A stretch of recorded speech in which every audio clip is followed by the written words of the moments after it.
Joining me now is the Conservative MP Ivor Stanbrook, who has given full support to government efforts to prevent Spycatcher being published. But I think there's a very good chance of success. I believe that is a correct view of the law. The opposition here say they should give up. They should not pursue it any further because it's developing into a farce. There's no way now that the book can be stopped. The confidentiality is important if the man was revealing state secrets and threatening national security. But he's got allegations of wrongdoing by certain parts of MI5 itself. In the 1980s, retired MI5 spy Peter Wright wrote a book titled Spycatcher, in which he revealed some of the targets and tactics of MI5 during his tenure. Margaret Thatcher's government did not want the book published anywhere, particularly not in the UK, and she threatened to sue any newspaper that published any extracts from the book, and these legal battles went on for 5 years. So in this video I'm going to cover some of the revelations from Spycatcher, and I'm also going to talk a little bit about the legal battle. But first, let's set the scene. So in the mid-1980s, Margaret Thatcher was in her third term as Prime Minister and was known around the world as the Iron Lady. Internationally, the Cold War with the USSR was still ongoing, and there was paranoia amongst politicians and the public around who and who may not be a spy, and around how the Cold War might end. The UK and Thatcher had a strong relationship with America and Republican President Ronald Reagan. They shared similar political beliefs and values, and she cared deeply about how she and her government were perceived by those in America. Domestically, Thatcher had waged war against trade unions, with the Battle of Orgreave having taken place in the 80s as well.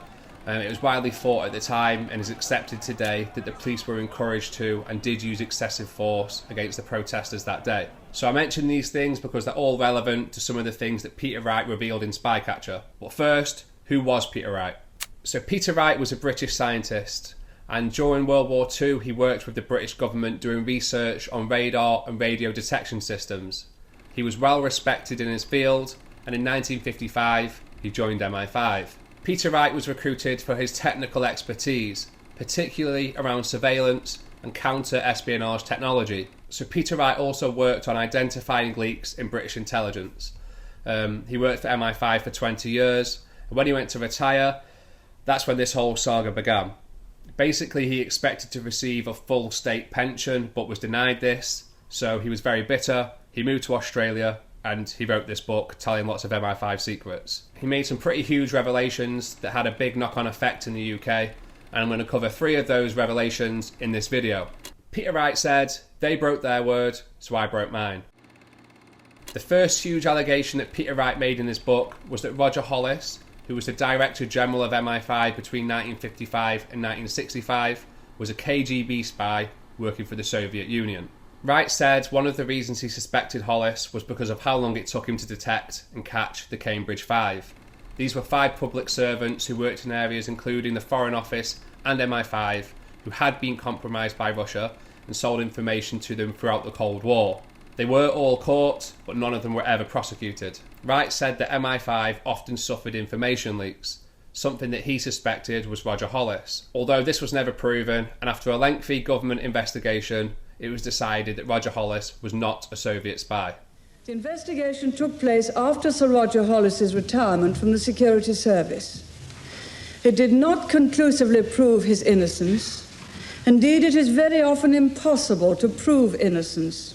But no evidence was found that incriminated him. So the next revelation that Peter Wright made in his book, and probably the biggest revelation that he made, was that MI5 suspected former Labour Prime Minister Harold Wilson of being a Soviet spy. MI5 had suspicions of Harold Wilson even before he was Prime Minister. Apparently he had business links in Russia, and they also suspected him because he was left-wing.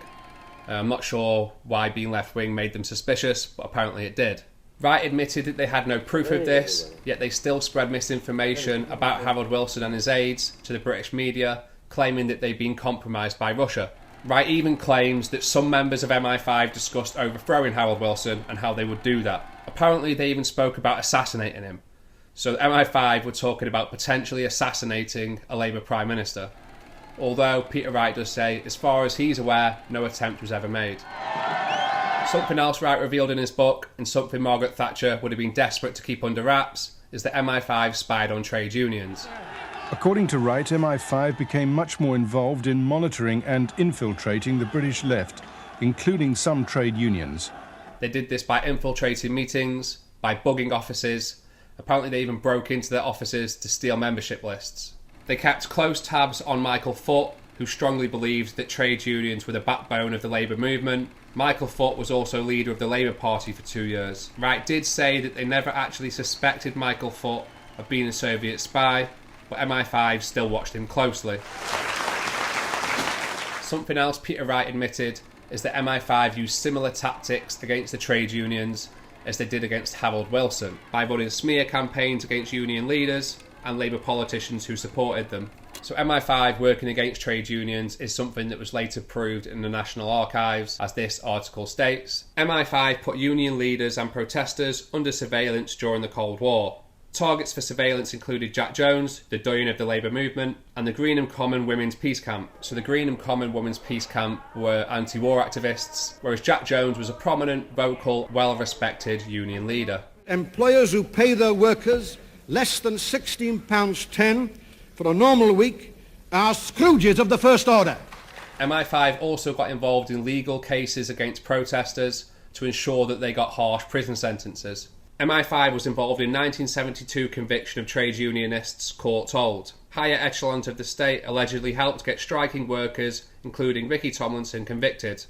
3 government departments, including the Secret Service, MI5, collaborated to help convict a group of construction workers who'd gone on strike to try to improve their pay and safety measures. So MI5 pushed for jail sentences against people that went on strike to try and crush any further dissent. And now finally, how did Margaret Thatcher react to this book? Documents released by the National Archives revealed that she was desperate to stop Spycatcher's publication. She wrote in a note that the consequences would be enormous. Thatcher did manage to temporarily block its release in the UK, however, it was still published in Australia, and people were bringing copies of the book home with them. She banned newspapers from publishing any extracts from the book.